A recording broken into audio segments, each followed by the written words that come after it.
The Anyone But Cam Fantasy Football Podcast.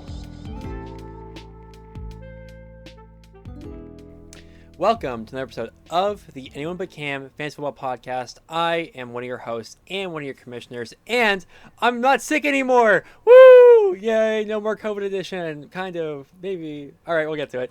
My name is Frankie, and sitting across the internet from me is Cam. Cam, how are you doing on this Friday evening? Well, I alluded this to you earlier, Frankie, in the pre-show, but I just had some spicy Chipotle, so that might affect my performance for this podcast, but I am a fighter. I will push through for the people listening to this. Can you imagine if, like, one of our players, like, talked about, like, hey, this morning, guys, I'm sorry, like, this morning, Clyde Edwards-Helaire, he had too much spice in his breakfast, and now he just is gonna sit out. I gotta imagine that's what happened to Daniel Jones last night, right? Yeah, something like that. It's something on the sidelines, I guess, like a little snack. Yeah. What an athlete, dude. But Cam, you're stronger than those players, and you are, pushing through for our podcast, and I appreciate it. Thank you all for listening and tuning in to episode 7, season 3. We're going to be talking, of course, as always, about things that happened last week, things that are going to be happening this week. We had a fiery start to this week last night, and Cam alluded to part of it with Daniel Jones and his electric performance on Thursday Night Football, opposed from Carson Wentz. But we also had some electricity, some fire, some spice in the group chat as well, from two of our compatriots, Levi and JP. Levi, who has not been following the rule that I laid forward this season in efforts to skirt some of the issues that could be brought up from the COVID delays and rescheduling and things like that. So far, I think it's worked pretty well.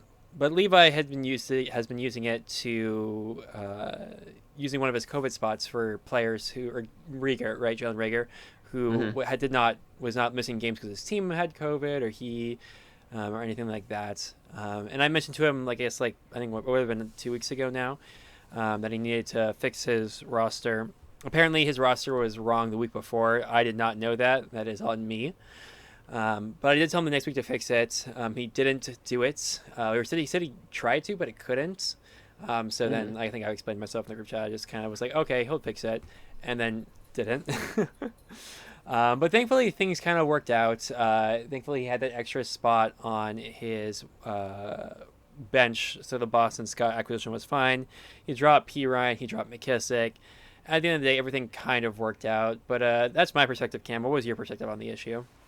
I mean, I guess bottom line is it's been said a couple times what the rules with the IR spots. You said it to Levi directly when all that happened. Yes. So there's no way he didn't know about it, and he just had the people on his spot. So I feel like it's fair to force him to drop people.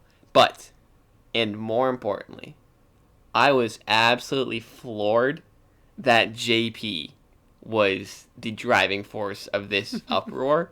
Like, my man, proud of you. Caring this much about fantasy. He's making a push to get that try-hard label and compete for that try-hard chalice. Proud of him. True. JP is a man who hates being slighted. And I think he felt slighted because of the Boston Scott thing. So, yeah, I appreciate the energy. I didn't appreciate the language from all of this. But as I mentioned, because we had an issue earlier this season, I think everyone is fair to it's you're free to say what you want about other people as long as you're doing it in a way that isn't like attacking of like who they are like as a person in terms of like identity or things like that. But it doesn't keep you like free from scrutiny either. So yeah, I think that all kind of worked out. And Cam, with all that being said, let's jump right into the first topic of this week, which you have here as the waivers. And Cam, we usually have like pictures of the waivers and highlights and things that we've talked, bullet points to talk about. And instead, you wrote a single word here, Cam. And what word did you write? In all caps, boring. However, I think some things may have changed about that. We have some news that Aaron Jones wasn't practicing today. Greg picked up Jamal Williams 2 days ago. Spent $18 a fab, even though no one else bid on him. But looking pretty savvy right now. Big move by Greg. Big move by Greg. He really saved what would be a very sleepy week this week in terms of waivers. Although JP did pick up McKissick today, and some kind of we're looking for some kind of karmic justice, I think.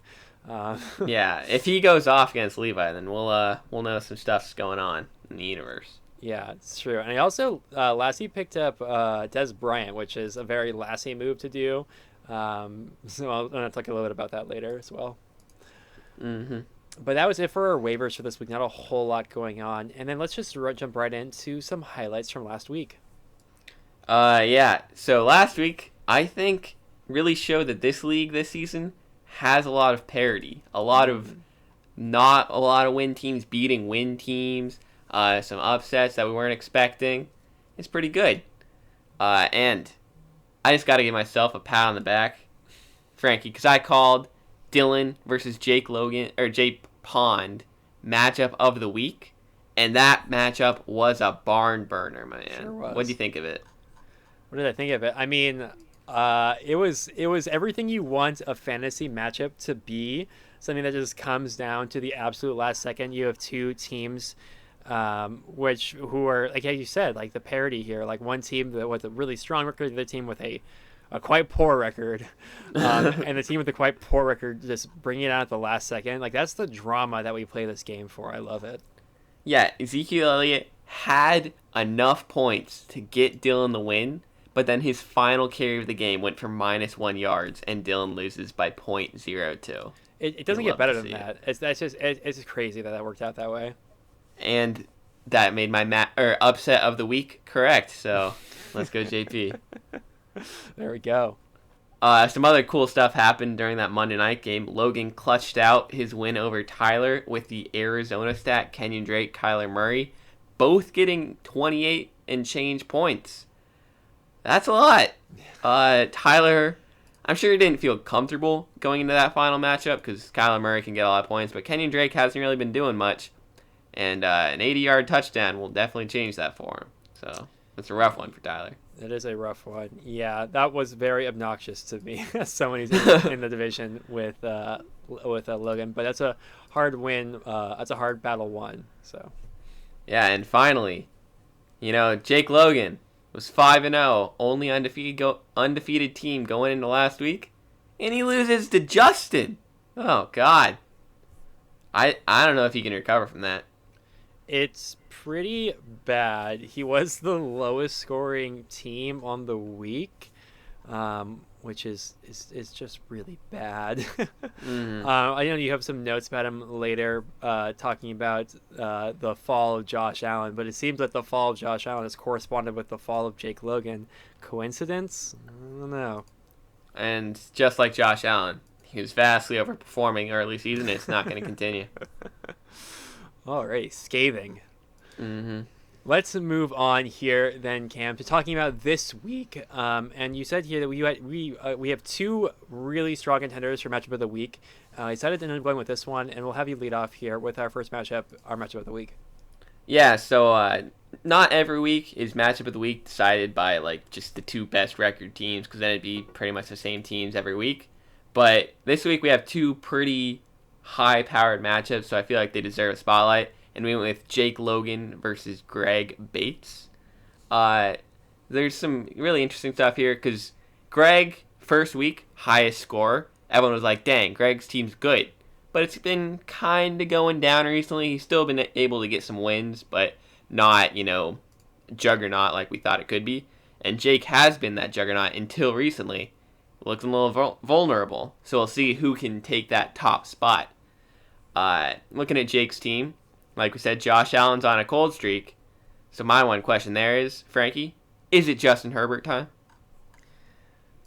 I mean, the NFL seems like the real football seems to think so. I mean, if Jake really is ride or die, it's a good matchup. New York Jets isn't a bad matchup either for the Bills, but it's probably not Herbert time. But I mean, I can't say I wouldn't love to see it. Oh, we would love to see it. But Jake, if we know one thing about him, it's that he's not a man of the people, so I don't expect to see it. But then otherwise, for Jake's team, the only people with good matchups have kind of been banged up and underperforming recently. Kareem Hunt, Cincinnati, that's a dream for him, but Kareem Hunt's always, or since Nick Chubb went down, has been kind of banged up and not doing great. Robert Tonyan against Houston, that'll be a good one, but Tonyan also questionable going into the weekend. Everyone else, not great. Allen Robinson versus the Rams and Jalen Ramsey. Amari Cooper versus Washington, who's got a good defense, and Andy Dalton is Andy Dalton, so that's not great. Tyreek Hill versus Denver. Denver's been pretty good against Tyreek Hill in his past, I would know, and it's kind of annoying. So not great for your Jake. But on the other side, we got Greg, who is still not at full strength because Dalvin Cook not injured but on bye. But Raheem Mostert is injured, who has been very good this season when healthy. So that's a rough one for Greg. But if you look at Greg's team, you will see just about 1, 2, 3, 4, 5 people just from this Green Bay-Houston game. So if that game goes off, Greg's going to get some points. Just like last week when he had 3 people on Houston, and Houston had a great game going to overtime with Tennessee. Like we said, picked up Jamal Williams with Aaron Jones possibly not playing, or at least limited. That'll be really good for Jamal Williams. He's got Tyler Lockett back versus Arizona on Sunday night, so that should be a good one. Yeah, so, and then, like, Greg always has Kelsey, and Kelsey is way too good for this world. And with that, Greg is my upset of the week. I'm upset. Louder! I'm upset. Louder! I'm upset. Say it louder! I'm upset. Taking back that top dog spot. Woof, woof.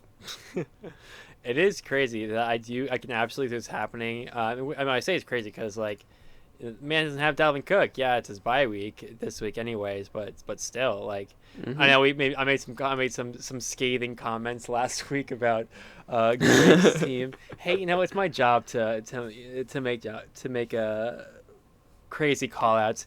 I noticed that. I noticed maybe it's just confirmation bias. I'm sure it is. But when my takes on the podcast are more correct, my team does well, does better. And then when I'm wrong, I'm like the worst. I'm like the worst team in the league, like it was last week, besides Jake. So maybe there's some connection there. It's probably confirmation bias. But anyways, yeah, I can absolutely see Greg winning this. Yeah, and like you mentioned earlier, the Jamal Williams pickup is absolutely huge, especially in the wake of losing Dalvin Cook. Yeah, I mean, otherwise Greg would have to start Carlos Hyde. Yeah. Alrighty, let's move on to the next matchup here that we, like Cam here said, that could also be matchup of the week, and I think it is shaping up to be that as well. We have Dylan versus Lassie here. I'm going to start off with Dylan's side. Cam, would you believe me if I told you that Cam Newton has only thrown 2 touchdowns so far this season through 4 games of play? I mean, that's real low, but it makes sense with given, just running the ball the entire time. Would you also believe that he's thrown twice as many interceptions? But who cares? Because he has 5 rushing touchdowns. And you know what? That's Jesus. That's 2 more points each than passing touchdowns. So who cares? Yes. Yeah, that was a fun stat. Other fun stats for the season is Ezekiel Elliott has still yet to rush for over 100 yards in a week. My question is this the week against a reasonably stout front line for the Washington football team? But also, I'm more concerned about, is he able to hold on to the ball? He's now fumbled the ball 4 times this season, or he's fumbled the ball 5 times this season and lost it 4 times. It's not great. Another little blurb here talks about McCarthy saying that he should really focus on ball security instead of losing the ball. Well, we know how the coaching staff is going currently in Dallas, so let's just leave it at that. Other news for running backs for Dylan. Hey, Le'Veon Bell is a huge wild card this week. Kansas City rushed the ball 45 times last week, as Cam is well aware. An outlier, probably. I have here written an outlier or the new norm with Bell in town. I don't believe that myself, but I do think Bell has a lot of opportunity to take on plays where he'll be running routes for as a running back and things like that. It's still very much wait and see to see how that can affect CH's upside, and it's a risky play to play in this week for sure.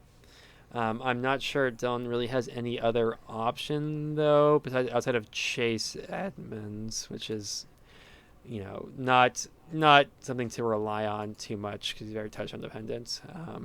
Still I miss. don't know. I think Chase Edmonds is Dylan's most talented running back on his team. Well, okay. I also am a fan of Chase Edmonds, but let's poor Nick Chubb. Yeah. Other things on Dylan's side here. Mike Touchdown Evans looking to play fully healthy. So far in games when he's played where Godwin has played, he's done almost nothing. But that's for that one game where he's had like 2 yards for 2 touchdowns. So we're looking to have more games of full health, and that receiver core is getting more credit by the day. So there's something to watch. Yeah. Mike Evans is about to retire because Antonio Brown's going to take his entire job. My last point here is Dylan, is an apology to both Dylan and Mr. Logan Thomas. I think we both said some very mean things to him. And Dylan, you're right, man. He scored 11.7 points this week. That's really good. And he's now the tight end 20 in PPR. Just round of applause, dude. That is tight end 20. Dang, that is so good. Yeah, that is, wow. Can't believe it. What a value. Yeah, Dylan really needed that performance to win last week. Oh, wait. Looking over to Lassie's side here, he had a really great start to his week with Carson Wentz in Thursday Night Football. A good 27 points for him, 27.7 points. Yeah, really great start for him. Aaron Jones and Derrick Henry are a dynamic duo, a very dangerous duo every single week, except, we have to see if Aaron Jones is even going to play this week, which would be fine for Lassie, or be okay for last week. He can slide in Singletary into that role, and he has some limited options for his flex guys, but he can figure it out, I believe. But that's something to always watch. Yeah, it's not a great matchup this week for Derrick Henry against Pittsburgh. Pittsburgh seeming to only give up big plays to running backs. They're just not really getting a whole lot going otherwise. And hey, we know he has an ability for some big plays. So watch out for that as well. Keenan Allen is looking to retake his crown as PPR king. After only 2 targets last week, it seems like his back injury is finally fully healed up after that nice bye week for him. So hopefully he can get back into form that way. And yeah, I mentioned it a little bit earlier. I mentioned it a couple times so far.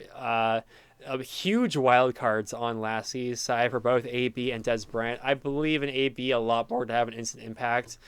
I know that as a Godwin owner who's just been waiting for him to be healthy this season, I'm quite annoyed that that receiver room is now more full. With a player who hasn't played much football in the past 2 or 3 years, but at one point was arguably the best receiver in the league for a period of time. And Des Bryant, who knows? But it is, like I said, it's a very Lassie thing to do, a very Lassie thing to have, and I like the chaos coming from Lassie. I didn't really think about who I'm going to pick this week. I think based on all the things I've said so far, I'm maybe leaning slightly more towards Lassie. But it's a matchup of the week contender for a reason. I think it's could very well go either way. Yeah, I'm definitely picking Lassie here. Just don't think Dylan's got the firepower to keep up. I mean, starting N'Keal Harry, he's just not good at football. Come on, man. But Frankie, I think might be a little bit of jealousy in your voice. Last week getting Des Bryant and Antonio Brown. We know you love old, busted wide receivers who are way past their prime. So, maybe you could trade for one. I believe in you. All right, let's put some respect on Fitzgerald's name and move on. Moving on. We got our next matchup, which is yours versus Tyler. And this one I'm going to do a little bit differently, not go team by team, just kind of look at the Spider-Man pointing meme of it all, as it were. Because if you think about it, you have Baker Mayfield playing against Cincinnati. Tyler has Joe Burrow, both starting quarterbacks. So that's pretty interesting. You have Alvin Kamara going up against Mike Davis. That's another interesting one. You got Kenny Galladay. He's got Calvin Ridley. There's a lot of back and forths here where you can just, I don't know if you want your guy to score a lot of points because then it means the other guy's going to score points trying to catch up. That's interesting. I don't know. But, overall, you seem to have just a stronger roster all around.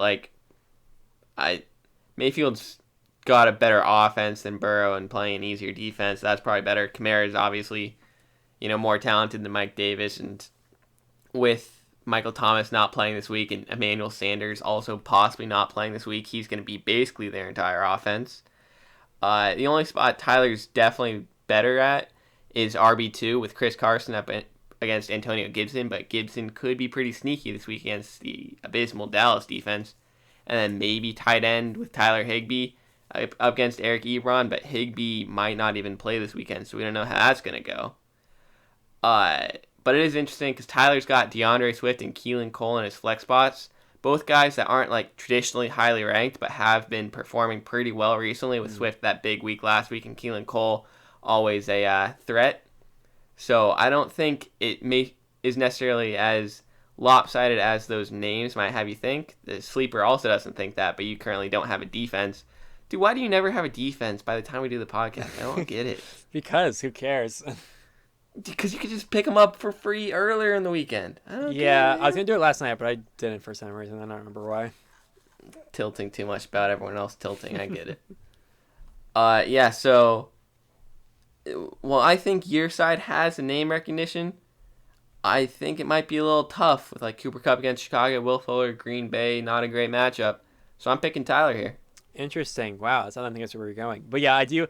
I will say, where you talk about the Spider-Man meme. I almost just want to not play defense so our projections could be exactly even. And also, we're teams are both 3-3, and our mascots are both of shirtless men who aren't ourselves. So shirtless alphas. Yeah, true.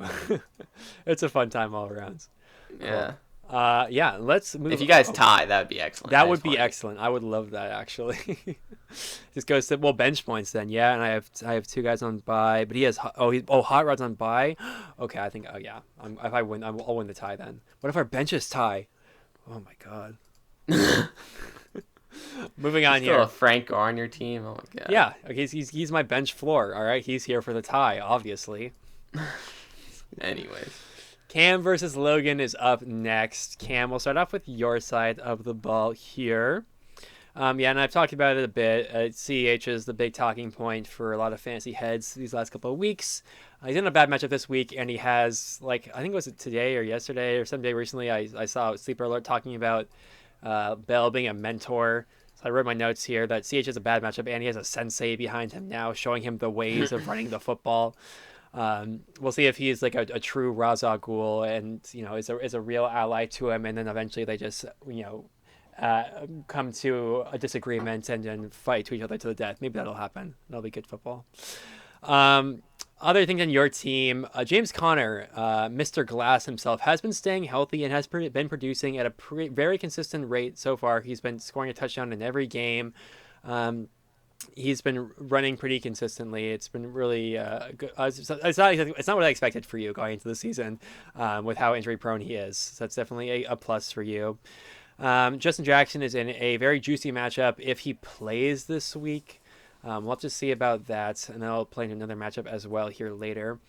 Other upside for you here is that T. Higgins has absolutely carved the role in the Cincinnati offense for him. His targets have been very consistent so far, and also at the same time, AJ Green and Tyler Boyd are still also getting targets, so it seems very clear that he has his own role. So a great pickup there for you. And my last big note on your team here is that Terry McLaurin is due for some serious touchdown regression based off of his yardage so far. But in this sense of regression to the mean, meaning he's due. He's due for some touchdowns. And against a Dallas defense, his quarterback play isn't the best, but I think it's a really strong opportunity this week. I could use it, that's for sure. Looking over to the Logan side of the ball here, my first note, of course, that pops up to me is his Steelers. Claypool continuing to carve out his role and emerge as Juju continues taking Veterans Day off every single week, which is the Wednesday practice. For if you guys aren't aware, that man hasn't been healthy in 2 years, and he isn't seeing the production that we would have hoped so far this season. But both have a big opportunity against Tennessee this week, as they did last week as well. So yeah, but at least, yeah, I guess I'll just pretty much say the same thing I did last week. It's like one of them will probably pop off, and that'll be good for him. Other things here is that Kyler Murray is the quarterback one on the season currently. I don't see that changing against a Seattle defense, which will be playing, tighter in a divisional matchup, but I think it's still a really great play for him this week. Looking a little more less optimistically for me is both Kenyon Drake and Josh Jacobs, who we all saw Kenyon rip off that huge run, and he almost had 100 yards of rushing before then. So it's a great week. But it was against the Dallas defense. I'm unimpressed personally. And he's playing in a tough matchup against. Yeah, the Seattle has a tough run defense, so we have to see how we can do there. And then Josh Jacobs, who came back last week as I kind of expected him to. I guess those 2 touchdowns for a 21-point week, but he only ran the ball for 3.3 yards per carry. Not great. And going up against Tampa Bay has been a bad matchup for about 2 years now, so not that great upside there. Other notes on his team here is that for whatever reason, I started talking about players being PPR kings a couple weeks ago, and I just can't stop because Darren Waller is coming for the title. He is also saying, hey, don't forget about the tight ends. Don't forget about me. That man is getting crazy PPR production. He's currently the tight end 4 in PPR and the number 11 in standard. And, it's a razor's edge between what's a good and terrible tight end in fantasy football, but something to look at. My last big note on Logan's team here is that DJ Chark is becoming closer and closer to a fringe start every week. He does have that upside every week, but he's had quite a few down weeks this week. His only really great week has been in weeks where he scored 2 touchdowns. His yard per catch isn't that great. His targets isn't that great either. I know he's still dealt with injuries, except for this last week. We did have 14 targets, but still only comes away with 8 points. I know he's a big favorite of Logan, and he's clearly a talent. He is finally getting fully healthy. Just hope to see that he can actually do more with that production, because at this point he's really becoming wide receiver 3, and it's just not what Logan needs for his roster. Both teams with some really good upside on both teams have great upside for different positions. If I'm gonna pick a winner here,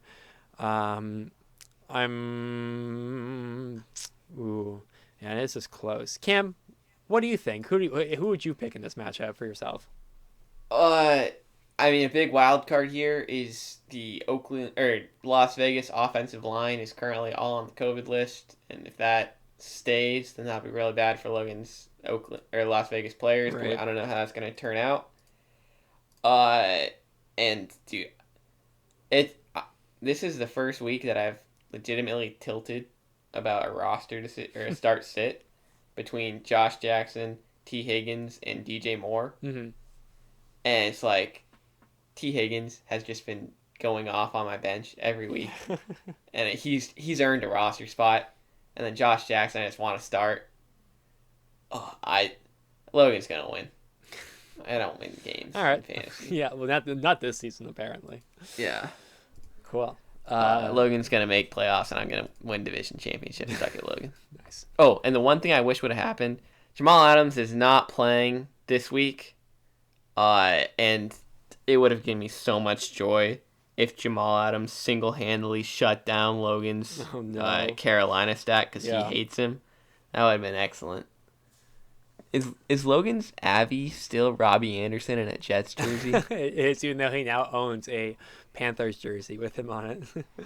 Yeah, you gotta move on, Logan. And speaking of moving on, our next matchup is the grudge match of the week, Levi versus JP. This matchup started Thursday Night Football, not just because Levi had the Eagles defense, but also because JP shot some shots against the line.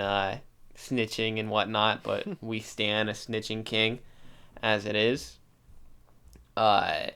Levi's got some rough luck this week with Joe Mixon currently out for this week, and Levi didn't learn that until after he benched Boston Scott, who went off for a cool 16.7 points on Thursday.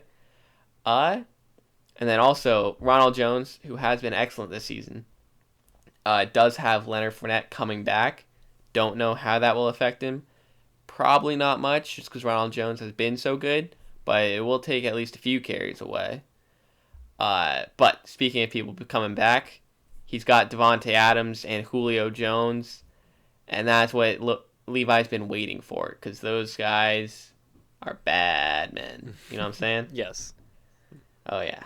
And then lastly, Levi's got an interesting choice here. Both Matthew Stafford and Matt Ryan on his team playing each other this week.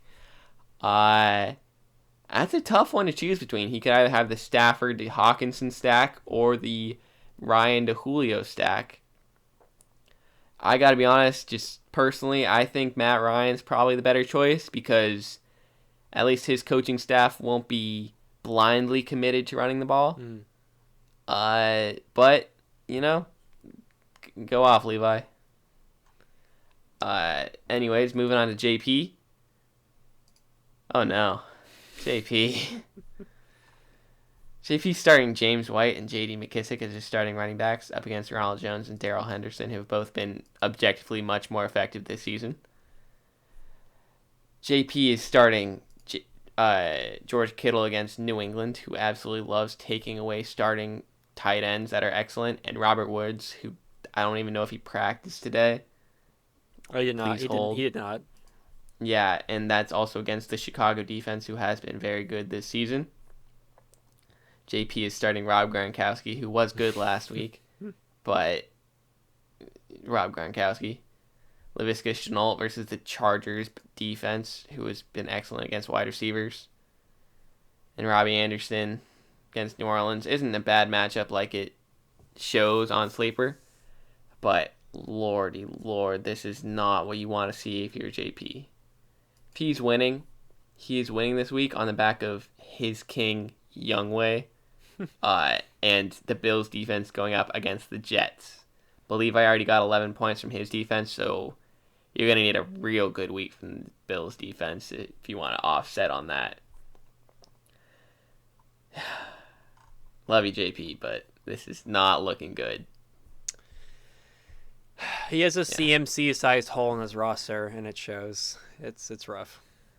And Gaskin on bye, and Gaskin's been excellent this season. Yeah, it's true. Alrighty, let's move on. That was sad. Yeah. Devin versus Justin. That's our last matchup of the week. Yeah, let's get into it. So we'll start off here talking about Devin's side. Not having Michael Thomas sucks. It's not great. But hopefully Nuke will play this week. He has another, like I mentioned earlier, it's a big divisional matchup this week against the Seattle Seahawks. Had a great week. 2 weeks ago, he had a great week. But any week, he has wide receiver 1 potential. Currently wide receiver 2 in PPR on the season. So yeah, looking for big plays there for sure. I mentioned earlier that Justin Jackson not playing could have some effect in another matchup, and here it is. Joshua Kelly looking to get an increased role if that is the case. If not, it's not a great start otherwise. Doesn't have really any other option besides for Leonard Fournette on his roster, who has done approximately nothing so far this season. So that sucks. Yeah. He's looking for Ferkser to continue his momentum against Pittsburgh this season, who have, I don't think they've given up a single, even like remotely good game to a tight end this season. So that's unfortunate. But he does have the return of the Russ and DK stack. He also has some Christian Kirk upside as well, who's been seeming to carve out slightly more of a role in the most recent weeks and has some touchdown upside as well. So it's like a decent enough week for the Devon side. It's not not great on Justin's side. Goff is continuing to be serviceable, but he does have a hard matchup this week against the Chicago Bears defense, which has really woken up this season. We have people like Eddie Jackson who's just playing it like back to his like rookie season level of play, which is scary. It's very scary. I wrote my notes here that Gio has goal line vulture upside, except oh wait, Mixon is not playing or not playing, whatever. Yeah, I rolled out, right? So like, Yeah. that's a huge upside. That's a huge swing for him as well. Yeah, I mean, I don't think he doesn't have the highest ceiling in the world, but his floor just got raised a bunch, I think. So that's really good for him. And that's really good as opposed to his other running back, Malcolm Brown, who has no upside, generally speaking. But yeah. Other notes for Justin's side here is that a post-Dak era in Dallas has made Dalton Schultz not that interesting. And I know it's only been a game and a half, but still, it's kind of unfortunate. He really was a rising star, but that's kind of it for the season, I think, for him.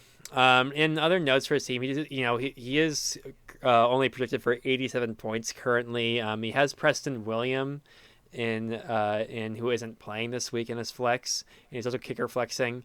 So you just swap out that kicker, and Ficken might not even play this week. So he's probably going to swapping both of them out for Melvin Gordon and Jarvis Landry.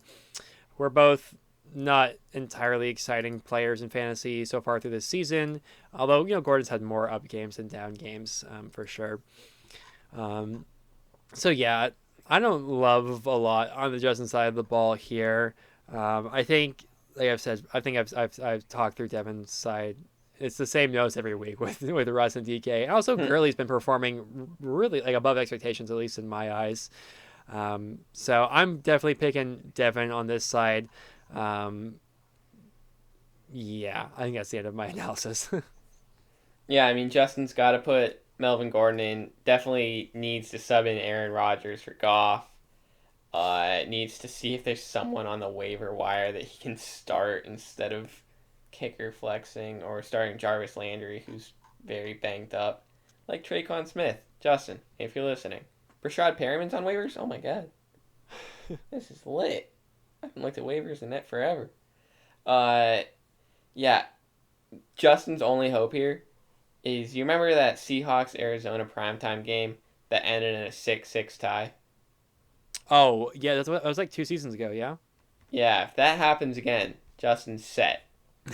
But the Seahawks defense has already had their bye, and they still have given up the most points to wide receivers in fantasy this season. Yikes. Like, cumulatively. So, like, Devin starting 2 Arizona wide receivers is not what Justin wants to see. No. Yeah, speaking of that 6-6 game, it's one of my favorite Al Michael calls of all time. Is like when that second field goal was missed. He just like yelled like, "That's impossible!" And the way he said it was just like 3.5 hours of pure like exasperation and just disbelief at the level of football he was watching. John Ryan to hold. And he misses it. That's impossible. Oh, my God. That is impossible. I'm telling you, there's something inside his brain about this building. Woo! Oh, man. Cool. That is everything then, yeah? Yeah. Cool. No mailbag this week. So, yeah, that's about it. Thank you all for listening to another episode of the Anyone But Cam Fantasy Football Podcast. I have been Frankie. And I'm Cam. And we will catch you all next week. Good luck in all of your matchups this week. And we'll see you next time. Let's go.